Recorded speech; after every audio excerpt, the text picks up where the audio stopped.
আমি আল্লাহর কসম করে বলতে পারি এই সমস্ত হরফের যদি পার্থক্য না জানেন, আপনি এই সমস্ত হরফের উচ্চারণের যদি পার্থক্য না বোঝেন, আপনার কখনোই কোরআন তেলাওয়াত শুদ্ধ হবে না। তো আজকের পর্বটি খুবই গুরুত্বপূর্ণ। আজকে কোরআন শুদ্ধ করে পড়ার দ্বিতীয় পর্ব, আর এই দ্বিতীয় পর্বে থাকছে হরফের পার্থক্য, খুবই গুরুত্বপূর্ণ। এরপরে থাকছে আরবি হরফের মাথার পরিচয়, যেই মাথাগুলো চেনার মাধ্যমে, বোঝার মাধ্যমে আপনি কোরআন শরীফের হরফগুলো আপনার ভুল হবে না। এরপরে রয়েছে যে ৩ প্রকারের হরফ রয়েছে। ২টি হরফ আছে যেগুলা টান হবে না, এবং ১২টি হরফ রয়েছে যেগুলো এক আলিফ টান হবে, এবং ১৫টি হরফ রয়েছে যেগুলো ৩ আলিফ করে টেনে পড়তে হবে। আজকের পড়াটা খুবই গুরুত্বপূর্ণ, শেষ পর্যন্ত দেখতে থাকুন যদি আপনি সই শুদ্ধ করে পড়তে চান। দেখুন, হামজা আলিফ এবং হামজা টান হবে না। আলিফ হামজা কখনোই টান দেবেন না। এরপরে হা, এই ১২টি হরফ, হা থেকে এই ইয়া পর্যন্ত ১২টি হরফ রয়েছে। এখানে আপনি এক আলিফ করে টেনে পড়বেন। যেমন হা, হা, পার্থক্যটিও বুঝবেন। হা, হা, তা, ত, ঝা, র, জ বলবেন না, র, সা বলবেন না, সা, সা, ফা, র, খ, বা, ইয়া, ইয়া। এই ১২টি হরফ এক আলিফ করে টেনে পড়বেন।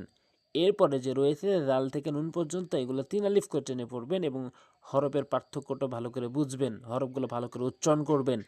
জাল, জাল বলবেন না, জাল, ضاد, কাফ, নু, কফ, কফ বলবেন না, কফ না, কফ, সিন, ৩ আলিফ করে টেনে পড়বেন এই ১৫টি হরফ। صاد, দাল, লাম, আইন, কখনোই আইন বলবেন না, আইন চাপ দিয়ে হলকের মাঝখান থেকে।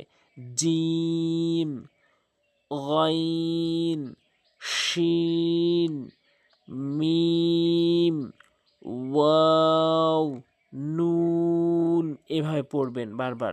এরপরে গুরুত্বপূর্ণ যে বিষয়টি, সেটা হচ্ছে হরফের মাথা দেখে আপনি যদি চিনতে পারেন, পুরো কোরআন শরীফের হরফ চিনতে পারবেন। যেমন বার মাথা, তার মাথা, সার মাথা, এখানে উচ্চারণটাও হচ্ছে মেইন, সা বলা যাবে না, সার মাথা। জিম, হা, হা বলবেন না, হা, খ, শিন, সদ, হা, হা, আইন চাপ দিয়ে, আইন, গাইন, ফা, কফ, কাফ, নুনের মাথা নুন, ইয়ার মাথা ইয়া, লাম, দদ। আপনি বারবার পড়ার চেষ্টা করবেন, তাহলে হরফগুলো চিনতে পারবেন। এরপরে সবচেয়ে গুরুত্বপূর্ণ এই ভিডিওতে, সেটি হচ্ছে হরফের পার্থক্য। পার্থক্য জানলেই আপনি কেবল শুদ্ধ করে পড়তে পারবেন। যেমন হা, হা, হা হলকের মাঝখান থেকে এবং হাটি হলকের শুরু থেকে। এখানে মারাত্মক লেভেলের ভুল করে মানুষ। আলহামদুলিল্লাহ, আলহামদু বলে, ছোট হাইনে বলে। আলহামদু বড় হা রয়েছে, তাহলে অর্থ ঠিক থাকবে। এরপরে কফ, কাফ, কফটি ধাক্কা দিয়ে হলকের মাঝখান, জিব্বার গোড়া উপরে তালু থেকে, কফ ধাক্কা দিয়ে, এটি হচ্ছে জিব্বার গোড়া হতে একটু আগে বাড়িয়ে কাফ, কফ, কাফ, পার্থক্যটি ভালো করে বুঝবেন।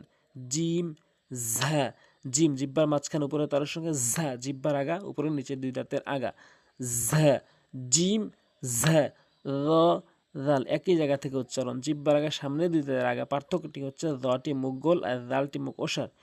ত, তা একই জায়গা থেকে উচ্চারণ, তটি মুখ গোল আর হচ্ছে তাটা মুখ একটু ওসার হবে। সদ, সিন একই জায়গা থেকে উচ্চারণ, পার্থক্য হচ্ছে সদটি হচ্ছে মুখটা গোল হবে, সিনটি মুখ ওসার হবে। হামজা আইন, মারাত্মক লেভেলের ভুলগুলোর মধ্যে থেকে এটি একটি ভুল, সেটি হচ্ছে আইনের জায়গায় হামজা বলে, হামজার জায়গায় আইন বলে। এখানে হামজা হলো হলকের শুরু থেকে, আইন হলো হলকের মাঝখান থেকে। তো এই পর্বটি পুরো যদি আপনি দেখেন, তাহলে অবশ্যই আপনার হরফের উচ্চারণের ক্ষেত্রে আর ভুল হবে না। এটি ২য় নাম্বার পর্ব ছিল। একটি লাইক দিবেন আর সাবস্ক্রাইব করেন পরবর্তী ভিডিও পাওয়ার জন্য। ইনশাল্লাহ ৩০টি ভিডিওতে আমি সই শুদ্ধ করে কোরআন শেখাবো ইনশাল্লাহ। আজ এ পর্যন্তই। আসসালামু আলাইকুম ওয়া রাহমাতুল্লাহ।